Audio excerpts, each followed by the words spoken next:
नमस्कार, आप सभी का स्वागत। मौसम खबर में मैं हूं मुकुल शर्मा। मौसम खबर में आपको बताएंगे देश के किन हिस्सों में हो सकती है भारी से भारी बारिश और कहां चलेंगी तेज हवाएं। इसके साथ ही मौसम से जुड़ी हर वो जानकारी, लेकिन सबसे पहले बात करेंगे मौसम की बड़ी खबरों की। क्या कुछ खास रह सकता है और जो पहली बड़ी खबर है, आइए उस पर नजर डाल लेते हैं। खासतौर से ओडिशा की अगर बात करें तो यहां पर आपको बता दें भारी बारिश की आशंका जताई गई है मौसम विभाग द्वारा। इसके साथ साथ अगर केरल की भी बात की जाए तो यहां भी भारी बारिश का अनुमान जताया गया है भारत मौसम विज्ञान विभाग द्वारा। और खासतौर से हिमाचल प्रदेश की हम बात करें तो यहां भी कुछ हिस्सों में अगले 2 दिन जमकर बारिश हो सकती है। इसके अलावा अगर नजर डालें छत्तीसगढ़ पर तो यहां पर 26 और 27 अगस्त को झमाझम बारिश के आसार बनते हुए नजर आ रहे हैं। और साथ ही दिल्ली की भी अगर बात की जाए तो यहां अगले 24 घंटों के दौरान तेज हवाएं चल सकती हैं, जो यहां इस तरह का अनुमान जताया गया है। आगे बढ़ते हैं और नजर डालते हैं मौसम पूर्वानुमान पर। सबसे पहले बात करेंगे कहां कहां पर चेतावनी जो है वो जारी की गई है मौसम विभाग द्वारा। इस मैप के जरिए आपको बताने की कोशिश करेंगे, जो अलग अलग रंग इसमें आप देख पा रहे हैं, कहां पर भारी से भारी बारिश हो सकती है, कहां इसके साथ साथ तेज हवाएं चलेंगी। और सबसे पहले हम बात कर लेते हैं यहां पर जो सावधान रहने की बात कही गई है, जो केसरिया रंग आप देख पा रहे हैं। ओडिशा की बात की जाए, केरल की हम बात करें तो यहां पर आपको बता दें भारी से भारी बारिश की संभावना जताई गई है मौसम विभाग द्वारा। साथ ही तेज हवाएं भी चल सकती हैं। और जो आप देख पा रहे हैं जो पीला रंग, जो नजर बनाए रखने की बात कही गई है, यहां भी कई जगह तेज बारिश की संभावना जताई गई है। फिर चाहे हिमाचल प्रदेश की हम बात करते हैं या देश के कुछ और ऐसे हिस्से जहां पर जो भारी बारिश है वो दर्ज की जा सकेगी। और कई जगह आपको बता दें जो तेज हवाएं हैं वो चलने का अनुमान जताया गया है भारत मौसम विज्ञान विभाग द्वारा। हालांकि जो जहां जहां हरा रंग आप देख पा रहे हैं, इसका मतलब है कि किसी भी तरह की कोई चेतावनी इन क्षेत्रों में जारी नहीं की गई है। और आपको विस्तार से हम बताएंगे जो बारिश की स्थिति की अगर बात की जाए, कैसी बारिश रह सकती है। सबसे पहले अगर हम नजर डालते हैं, आप देख सकते हैं हिमाचल प्रदेश में अधिकतर जगह बारिश का अनुमान जताया गया है। साथ ही जम्मू कश्मीर की अगर बात की जाए, लेह लद्दाख की हम बात करें, उत्तराखंड और पूर्वी उत्तर प्रदेश, तो यहां भी अनेक जगह बारिश का अनुमान बना हुआ है। साथ ही पंजाब, हरियाणा, राजधानी दिल्ली और पश्चिमी उत्तर प्रदेश, तो यहां भी कहीं कहीं बारिश की संभावना जताई गई है। तो जाना आपने उत्तर पश्चिम भारत में किस तरह की परिस्थितियां रह सकती हैं, खासतौर से बारिश की अगर बात की जाए। पूर्वी भारत का आइए रुख कर लेते हैं। आप देख सकते हैं झारखंड, गांगे, पश्चिम बंगाल और ओडिशा, जहां पर अधिकतर जगह बारिश का अनुमान जताया गया है। तो अनेक जगह बारिश होगी। पूर्वोत्तर राज्यों में असम, मेघालय, नागालैंड, मणिपुर, मिजोरम, त्रिपुरा, अरुणाचल प्रदेश और बिहार में भी कई जगह बारिश का अनुमान फिलहाल जताया गया है। साथ ही दक्षिण भारत की स्थिति आइए देख लेते हैं। केरल और तटीय कर्नाटक की अगर बात की जाए तो यहां पर अधिकतर जगह बारिश का अनुमान जताया गया है। तमिलनाडु, पुडुचेरी, इसके साथ साथ भीतरी दक्षिण कर्नाटक की हम बात करें तो यहां अनेक स्थानों पर बारिश होगी। और साथ ही कई जगह जो बारिश है वो नजर आ रही है तटीय आंध्र प्रदेश में, भीतरी उत्तरी कर्नाटक की अगर हम बात करें, और तेलंगाना, साथ ही रायलसीमा में भी कहीं कहीं बादल बरस सकते हैं। इसके अलावा मध्य भारत में देख लीजिए, कोंकण, गोवा की अगर बात की जाए तो यहां पर अधिकतर जगह बारिश का अनुमान जताया गया है। इसके साथ ही छत्तीसगढ़ और पश्चिमी राजस्थान की हम बात करते हैं तो यहां भी अनेक जगह बारिश का अनुमान है। इसके अलावा सौराष्ट्र, कच्छ, गुजरात की बात की जाए, पूर्वी राजस्थान, पश्चिमी मध्य प्रदेश, पूर्वी मध्य प्रदेश, विदर्भ, मध्य महाराष्ट्र, यहां भी कई जगह बारिश की जो परिस्थितियां हैं वो बनती हुई नजर आ रही हैं। पिछले 24 घंटों के दौरान देखिए कहां कहां जो बारिश है वो दर्ज की गई। साथ ही कुछ जगह तेज हवाएं भी चली, ये आपको बताने की हम कोशिश करते हैं। पश्चिमी राजस्थान की अगर बात की जाए और हरियाणा की हम बात करें, साथ ही उत्तराखंड में भी आप देख पा रहे होंगे जो बारिश की स्थिति रही, पूर्वी उत्तर प्रदेश में भी, इसके साथ साथ हिमाचल प्रदेश में भी। जबकि जम्मू कश्मीर, लेह लद्दाख की अगर बात की जाए, पश्चिमी उत्तर प्रदेश की हम बात करें और खासतौर से पूर्वी राजस्थान, पंजाब की अगर हम बात करते हैं तो यहां बारिश के साथ साथ तेज हवाएं भी दर्ज की गई पिछले 24 घंटों के दौरान। और इसके साथ ही आप देखिए पूर्वोत्तर राज्यों की अगर बात की जाए तो लगातार जो बारिश का दौर है वो यहां जारी रहा। और इसके साथ साथ जो तेज हवाएं दर्ज हुई हैं, असम और मेघालय में बारिश के साथ साथ तेज हवाएं दर्ज हुई। तो ओडिशा की अगर बात की जाए, गांगे, पश्चिम बंगाल की हम बात करें, यहां भी बारिश के साथ तेज हवाएं दर्ज की गई। बिहार, झारखंड में भी जो बारिश है वो दर्ज हुई। दक्षिण भारत में आप देख सकते हैं लक्षद्वीप की अगर हम बात करते हैं तो यहां भी बारिश दर्ज हुई। तो अंडमान निकोबार में भी, केरल, इसके साथ साथ कर्नाटक की बात की जाए, रायलसीमा की हम बात करें, तटीय आंध्र प्रदेश, तेलंगाना, यहां भी जो बारिश है दर्ज की गई। तो वहीं तमिलनाडु, पुडुचेरी में बारिश के साथ साथ तेज हवाएं भी दर्ज हुई पिछले 24 घंटों के दौरान। मध्य भारत की स्थिति आई जान लेते हैं, जहां लगातार जो बारिश की परिस्थितियां हैं वो हमने बनते हुए देखी थी। आप देख सकते हैं मध्य प्रदेश की बात करें, छत्तीसगढ़ की बात की जाए, विदर्भ की बात की जाए, साथ ही मध्य महाराष्ट्र, कोंकण, गोवा में भी आप देख पा रहे होंगे जो बारिश है वो दर्ज की गई। और कुछ ऐसी स्थिति हमने देखी गुजरात, सौराष्ट्र, कच्छ में भी, जहां पर पिछले 24 घंटों के दौरान जो बारिश है वो दर्ज हुई। तो जाना आपने मौसम में किस तरह की परिस्थितियां जो हैं वो फिलहाल बनती हुई नजर आ रही हैं। लेकिन और इसके अलावा क्या कुछ खास रहेगा मौसम में, ये जानकारी आपको हम देंगे इस छोटे से ब्रेक के बाद। आप बने रहिए दूरदर्शन किसान पर।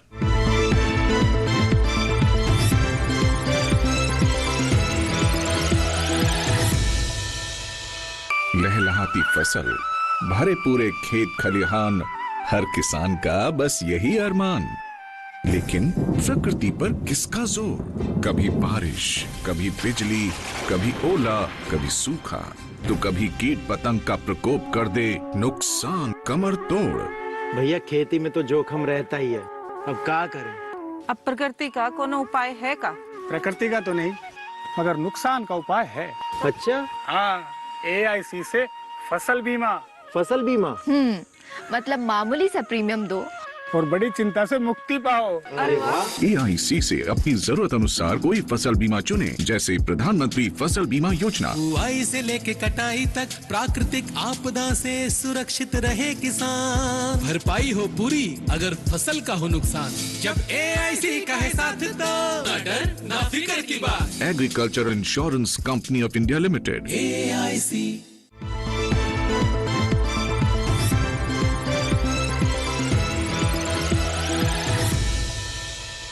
ब्रेक के बाद आप सभी का एक बार फिर स्वागत मौसम खबर में। ब्रेक में जाने से पहले आपने जाना देश के किन हिस्सों में भारी बारिश दर्ज हुई, कई जगह तेज हवा की जो स्थिति है वो भी बनती हुई नजर आई। ऐसे में तापमान का हाल कैसा रहा है अलग अलग जगहों पर, आइए इस पर नजर डाल लेते हैं। सबसे पहले बात करेंगे अधिकतम तापमान की स्थिति की।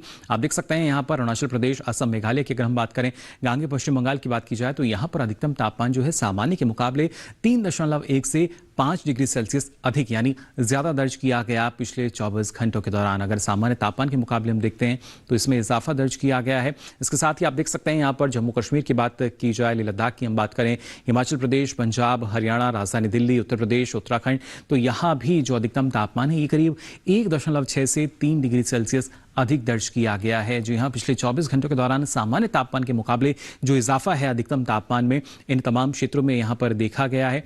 इसके साथ ही अगर नजर डालते हैं खासतौर से बिहार की अगर बात की जाए, पश्चिम बंगाल, सिक्किम की हम बात करें, नागालैंड, मणिपुर, मिजोरम और त्रिपुरा की भी बात की जाए, साथ ही छत्तीसगढ़, ओडिशा, तो इन सभी जगहों पर करीब 1.6 से 3 डिग्री सेल्सियस अधिक रहा अधिकतम तापमान सामान्य तापमान के मुकाबले। यानी यहाँ भी जो इजाफा है वो दर्ज हुआ है। सामान्य तापमान की जो परिस्थितियां रहती हैं उसको अगर देखा जाए, और साथ ही आप देख पा रहे होंगे यहाँ पर तेलंगाना, रायलसीमा, तमिलनाडु, पुडुचेरी की अगर हम बात करते हैं, उसके साथ साथ तटीय आंध्र प्रदेश, तो यहाँ भी अधिकतम तापमान की लगभग ऐसी ही स्थिति दर्ज की गई, यानी करीब 1.6 से 3 डिग्री सेल्सियस अधिक रहा है अधिकतम तापमान। यहाँ भी जो इजाफा है वो दर्ज किया गया है। और इस बीच अगर हम बात करते हैं पश्चिमी मध्य प्रदेश, पूर्वी मध्य प्रदेश की, तो यहाँ पर अधिकतम तापमान में गिरावट दर्ज हुई, 5 डिग्री सेल्सियस कम दर्ज हुआ है सामान्य तापमान के मुकाबले यहाँ पर तापमान।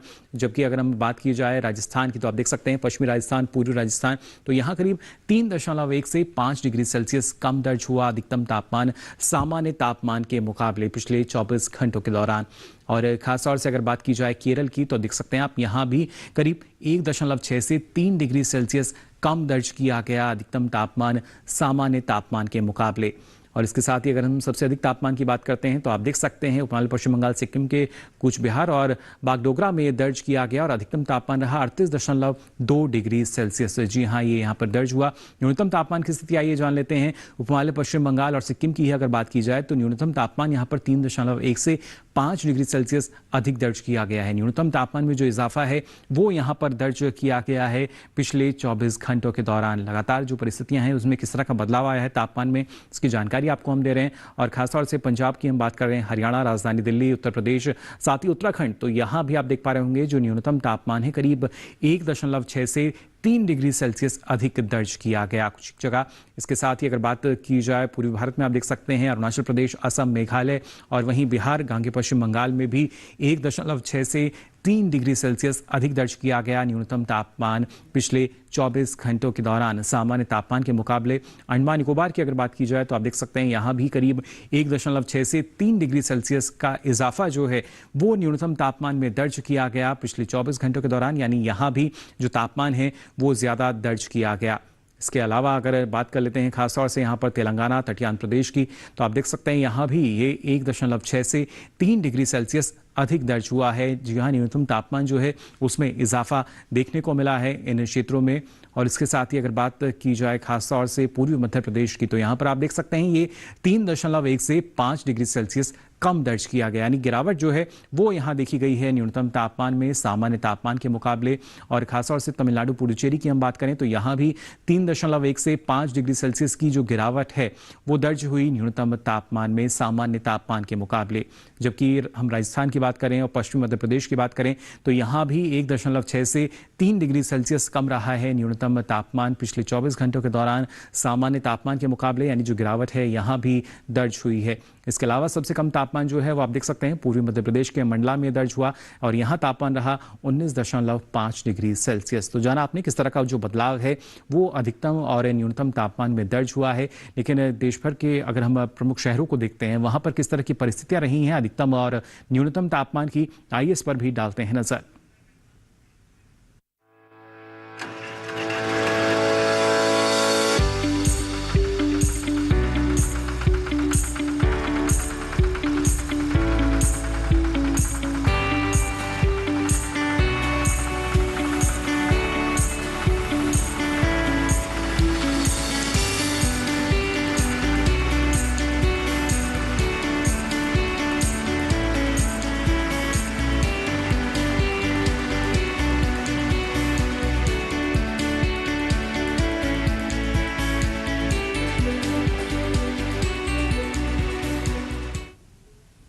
और इसी के साथ ही मौसम खबर में यहां वक्त हो चला एक और छोटे से ब्रेक का। ब्रेक से लौटेंगे तो आपको बताएंगे और क्या कुछ खास रहेगा मौसम में। आप बने रहिए दूरदर्शन किसान पर।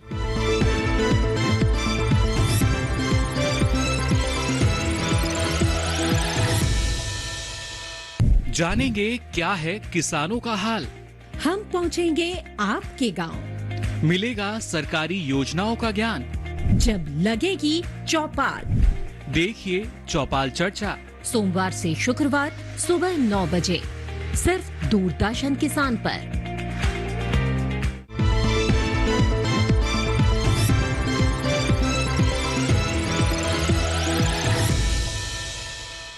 ब्रेक के बाद आप सभी का एक बार फिर स्वागत मौसम खबर में। आइए बुलेटिन में आगे बढ़ते हैं और बात कर लेते हैं देश के प्रमुख शहरों में वायु गुणवत्ता की स्थिति क्या दर्ज की गई है गुणवत्ता सूचकांक के आधार पर। जी हाँ, वायु गुणवत्ता का हाल क्या रहा है ये आपको बता देते हैं। और आइए सबसे पहले बात कर लेते हैं देश की राजधानी दिल्ली की। तो आप देख सकते हैं 92 दर्ज हुआ गुणवत्ता सूचकांक, जो कि एक हम मान सकते हैं जो अच्छी स्थिति के बिल्कुल सीमा पर ही नजर आया। इसके साथ ही लखनऊ की अगर बात की जाए तो ये 53 दर्ज किया गया गुणवत्ता सूचकांक, जो कि अच्छी स्थिति हम कह सकते हैं। पटना की अगर बात की जाए तो 72 रहा गुणवत्ता सूचकांक, जो कि एक बार फिर से जो अच्छी श्रेणी है वो हम यहां देख सकते हैं वायु गुणवत्ता की। हैदराबाद की हालांकि बात करें तो 29 दर्ज हुआ गुणवत्ता सूचकांक, जो कि एक बहुत अच्छी स्थिति मानी जा सकती है वायु गुणवत्ता की। कोलकाता में भी अगर बात करें तो 46 दर्ज हुआ गुणवत्ता सूचकांक, जो कि एक बार फिर से बहुत अच्छी श्रेणी जो है वो हम देख सकते हैं वायु गुणवत्ता की। मुंबई में भी 39 दर्ज हुआ गुणवत्ता सूचकांक, जो कि एक बार फिर से बहुत अच्छी स्थिति में हमें यहाँ पे नजर आई वायु गुणवत्ता। बेंगलुरु की अगर बात की जाए तो 45 रहा गुणवत्ता सूचकांक, जो कि एक बार फिर से बहुत अच्छी स्थिति हम मान सकते हैं। अब आइए आगे बढ़ते हैं और नजर डालते हैं पर्यटन पूर्वानुमान पर। प्रमुख शहरों में अगले 4 दिन किस तरह का मौसम रह सकता है ये आपको बता दें। लद्दाख के लेह की अगर हम बात करें तो आप देख सकते हैं बुधवार को जो मौसम है वो पूरी तरीके से खुला हुआ नजर आ रहा है, जबकि गुरुवार शुक्रवार शनिवार की अगर हम बात करें तो तीनों ही दिन जो बादल हैं कुछ एक जगह वो छाए रहने की संभावना जताई गई है। और ऐसे में जो अधिकतम तापमान है करीब 28 से 30 डिग्री सेल्सियस के आसपास ये रह सकता है, जबकि न्यूनतम तापमान आप देख पा रहे होंगे ये करीब 12 डिग्री सेल्सियस के आसपास बने रहने का अनुमान जताया गया है। आगे बढ़ते हैं हिमाचल प्रदेश के कुल्लू की अगर बात की जाए, यहाँ भी काफी संख्या में जो पर्यटक हैं वो पहुंचते हैं। तो आप देख सकते हैं बुधवार गुरुवार को बिजली चमक और गरज के साथ जो बौछारें हैं वो यहाँ पे नजर आ रही हैं, जबकि शुक्रवार शनिवार में आप देख सकते हैं सीधे तौर पर जो बारिश की स्थिति है वो बनती हुई नजर आ रही है। और ऐसे में अगर हम अधिकतम तापमान पर नजर डालें तो आप देख पा रहे होंगे करीब 30 से 32 डिग्री सेल्सियस के आसपास ये रह सकता है, जबकि न्यूनतम तापमान भी करीब 17 से 19 डिग्री सेल्सियस के आसपास बने रहने का अनुमान है। उत्तराखंड के चमोली की अगर बात की जाए तो देखिए यहाँ पर बुधवार से लेकर शुक्रवार तक बिजली की चमक और गरज के साथ जो बौछारें हैं वो दर्ज की जाएंगी, जबकि शनिवार की अगर बात करें तो कुछ एक जगह शनिवार में जो बादल हैं छाए रहने का अनुमान जताया गया है। ऐसे में अधिकतम तापमान जो है करीब 29 से 30 डिग्री सेल्सियस रहेगा, तो न्यूनतम तापमान भी करीब 20 से 21 डिग्री सेल्सियस के आसपास बने रहने की संभावना जताई गई है मौसम विभाग द्वारा। उत्तर प्रदेश के वाराणसी की अगर हम बात करें तो देखिए यहां भी बुधवार, गुरुवार, शुक्रवार 3 दिन जो बारिश की स्थिति है वो बनती हुई नजर आ रही है, जबकि शनिवार में कुछ एक जगह जो बादल हैं वो जरूर छाए रह सकते हैं। और ऐसे में अधिकतम तापमान की अगर बात की जाए, आप देख सकते हैं यहां पर करीब ये 30 से 34 डिग्री सेल्सियस के आसपास रह सकता है, जबकि न्यूनतम तापमान की अगर बात की जाए तो ये भी करीब 25 से 28 डिग्री सेल्सियस के आसपास बने रहने का अनुमान जताया गया है। वहीं पंजाब के आनंदपुर साहिब की अगर बात की जाए तो आप देख सकते हैं यहां पर चारों ही दिन जो बारिश की स्थिति है वो बनती हुई नजर आ रही है, यानी बुधवार, गुरुवार, शुक्रवार, शनिवार चारों ही दिन यहां पर जो बारिश का दौर है वो जारी रह सकता है। और ऐसे में जो अधिकतम तापमान है करीब 32 से 34 डिग्री सेल्सियस के आसपास रहने का अनुमान है, तो वहीं न्यूनतम तापमान भी करीब 27 से 28 डिग्री सेल्सियस के आसपास रह सकता है। तो जाना आपने अगले 4 दिन आनंदपुर साहिब में किस तरह का मौसम आपको मिलेगा। राजस्थान के उदयपुर की अगर हम बात करें तो यहां देखिए यहां भी लगातार जो बारिश की स्थिति है वो बनती नजर आ रही है। अगले 4 दिनों के लिए बुधवार से लेकर शनिवार तक चारों ही दिन जो बारिश है वो आपको यहां मिल सकती है। और ऐसे में जो अधिकतम तापमान है करीब 30 से 31 डिग्री सेल्सियस के आसपास रहेगा, तो न्यूनतम तापमान भी करीब 23 से 24 डिग्री सेल्सियस के आसपास बने रहने की संभावना जताई गई है मौसम विभाग द्वारा। आइए आगे बढ़ते हैं और बात कर लेते हैं खासतौर से बिहार के बोधगया की। यहां आप देख पा रहे होंगे बुधवार, गुरुवार, शुक्रवार 3 दिन जो बारिश की स्थिति है वो बनती हुई नजर आ रही है, जबकि शनिवार में एक बार फिर से जो बादल हैं वो जरूर कुछ एक जगह छाए हुए आपको मिल सकते हैं। और ऐसे में अधिकतम तापमान जो है करीब 34 से 35 डिग्री सेल्सियस के आसपास रह सकता है, जबकि न्यूनतम तापमान करीब 26 से 27 डिग्री सेल्सियस के आसपास बने रहने की संभावना जताई गई है। बात अगर की जाए मिजोरम के आइजोल की तो आप देख सकते हैं यहां भी लगातार बारिश का जो दौर है वो जारी रह सकता है। अगले 4 दिन जो बारिश की स्थिति है वो बनती हुई नजर आ रही है बुधवार से लेकर शनिवार तक। और ऐसे में जो अधिकतम तापमान है करीब 25 से 26 डिग्री सेल्सियस के आसपास रह सकता है, तो वहीं न्यूनतम तापमान आप देख पा रहे होंगे ये करीब 17 से 18 डिग्री सेल्सियस के आसपास बने रहने की संभावना जताई गई है अगले 4 दिनों के दौरान। अब आइए आगे बढ़ते हैं। महाराष्ट्र के महाबलेश्वर की अगर बात की जाए, देखिए यहां भी जो बारिश का दौर है वो जारी रहेगा आने वाले 4 दिनों में। बुधवार से लेकर शनिवार तक जो बारिश की स्थिति है वो सीधे तौर पर यहां बनती हुई नजर आ रही है। और ऐसे में अधिकतम तापमान की अगर हम बात करें तो ये करीब 19 से 20 डिग्री सेल्सियस के आसपास रह सकता है, जबकि न्यूनतम तापमान जो है वो करीब 17 से 18 डिग्री सेल्सियस के आसपास बने रहने का अनुमान जताया गया है भारत मौसम विज्ञान विभाग द्वारा। केरल के कोट्टयम की अगर हम बात करें तो आप देख सकते हैं यहां पर बुधवार, गुरुवार, शुक्रवार, शनिवार चारों ही दिन बारिश की जो स्थिति है वो बनती हुई नजर आ रही है। और ऐसे में अधिकतम तापमान जो है करीब 32 डिग्री सेल्सियस के आसपास रह सकता है, जबकि न्यूनतम तापमान आप देख पा रहे होंगे ये भी करीब 24 डिग्री सेल्सियस के आसपास बने रहने का अनुमान जताया गया है भारत मौसम विज्ञान विभाग द्वारा। तो जान लिया आपने अगले 4 दिन किस तरह का मौसम आपको यहाँ मिलेगा। और इसके साथ साथ जो मौसम है उसका सीधा असर हम देखते हैं हमारे कृषि क्षेत्र पर, फसलों पर। लेकिन किसानों को अगर पहले से ही जानकारी हो किस तरह का मौसम रह सकता है और ऐसे में वो कौन कौन से कृषि कार्य कर सकते हैं, आइए जान लेते हैं हमारी इस खास रिपोर्ट में। राजस्थान में देसी कपास की खेती कर रहे किसान इनके खेतों की निराई गुड़ाई करें और खरपतवार को निकाल दें। फूल और फल गिरने की समस्याओं से बचाव के लिए कपास में बाल बनते समय प्लानोफिक्स का स्प्रे करें। अमेरिकी कपास की खेती कर रहे किसान इनके खेतों की विशेष देखभाल करें। सफेद मक्खी दिखने पर नीम आधारित स्प्रे करें। अगर कपास की बुआई के दौरान जिंक सल्फेट नहीं लगाया गया हो तो फूल बनते समय जिंक सल्फेट का छिड़काव करें। मूंग की फसल में थ्रिप्स दिखने पर उचित कीटनाशकों का इस्तेमाल करें। ग्वार के खेतों में 12मासी घास और चौड़ी पत्ती वाली खरपतवारों को नियंत्रित करने के लिए जरूरी दवाओं का छिड़काव करें। साथ ही ग्वार में रस चूसने वाला कीट दिखने पर आवश्यक कीटनाशकों का स्प्रे करें। गन्ने की फसल में वर्षा को देखते हुए 10 से 15 दिनों के अंतराल पर सिंचाई करें।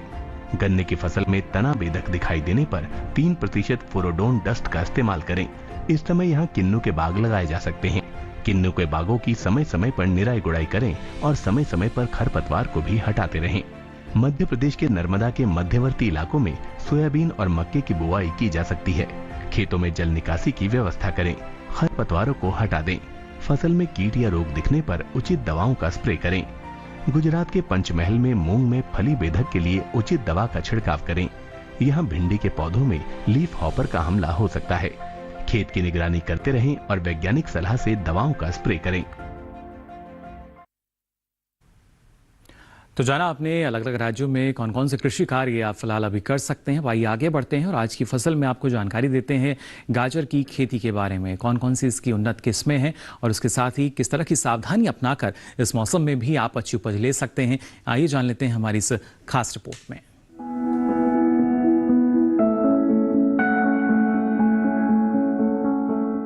गाजर की खेती के लिए बलुई दोमट और दोमट मिट्टी सबसे अधिक ठीक रहती है। जिस खेत में आप गाजर बो रहे हो उसमें से पानी निकालने का पूरा प्रबंध होना चाहिए। मेड़ों पर फसल बोने से जल भराव का खतरा कम हो जाता है।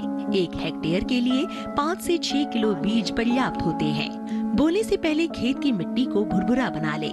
कतार से कतार के बीच की दूरी करीब 30 सेंटीमीटर होनी चाहिए। बोते समय 1 हेक्टेयर जमीन में 30 किलो नाइट्रोजन, 40 किलो फास्फोरस और इतनी ही मात्रा में पोटेशियम देनी चाहिए। बुआई के 25 से 30 दिन बाद 15 किलो नाइट्रोजन दे दे और 45 से 50 दिन बाद भी 15 किलो नाइट्रोजन प्रति हेक्टेयर के हिसाब से दे। जब बीज उगाए तो 8 से 10 दिन के अंतराल पर सिंचाई करें। गाजर की फसल के साथ अनेक खरपतवार उगाते हैं जो भूमि में नमी और पोषक तत्व लेते हैं, जिसके कारण गाजर के पौधों का विकास और बढ़वार पर प्रतिकूल प्रभाव पड़ता है। इन्हें खेत से निकालना बहुत आवश्यक हो जाता है। निराई करते समय पंक्तियों से आवश्यक पौधे निकालकर मध्य की दूरी अधिक कर देनी चाहिए।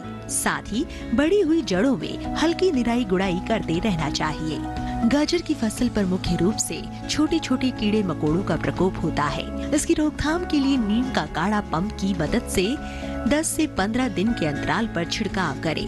गाजर की फसलों में आर्द्र गलन रोग के कारण बीज के अंकुरित होते ही पौधे संक्रमित हो जाते हैं, जिससे तने का निचला भाग जो भूमि की सतह से लगा रहता है सड़ जाता है। फलस्वरूप पौधे वहीं से टूटकर गिर आते हैं। इस रोग की रोकथाम के लिए विशेषज्ञों की सलाह पर बीजोपचार कर ले। गाजर की जड़ों की खुदाई तभी करें जब वे पूरी तरह विकसित हो जाए। खेत में खुदाई के समय पर्याप्त नमी रखें। साथ ही फसलों को सुखाकर उचित स्थान पर भंडारित करें। तो जाना आपने किस तरीके से आप इस मौसम में भी बेहतर ढंग से गाजर की खेती कर सकते हैं, लेकिन इसके लिए जानकारी का होना बेहद ज़रूरी है। और यही सारी जानकारी आपको बता दें, अब आप देख सकते हैं डीडी किसान के YouTube चैनल पर भी। इसके लिए आपकी टीवी स्क्रीन पर जो QR कोड दिखाया जा रहा है इसे आप स्कैन करें, जिसके बाद आप पहुंचेंगे YouTube चैनल पर, जहां ये सारी जानकारी अब आप मौसम खबर के साथ कभी भी कहीं भी ले सकेंगे। तो फिलहाल के लिए इस बुलेटिन में बस इतना ही। मौसम की ताज़ा जानकारियों के साथ फिर होंगे हाजिर। तब तक के लिए दीजिए इजाजत। नमस्कार।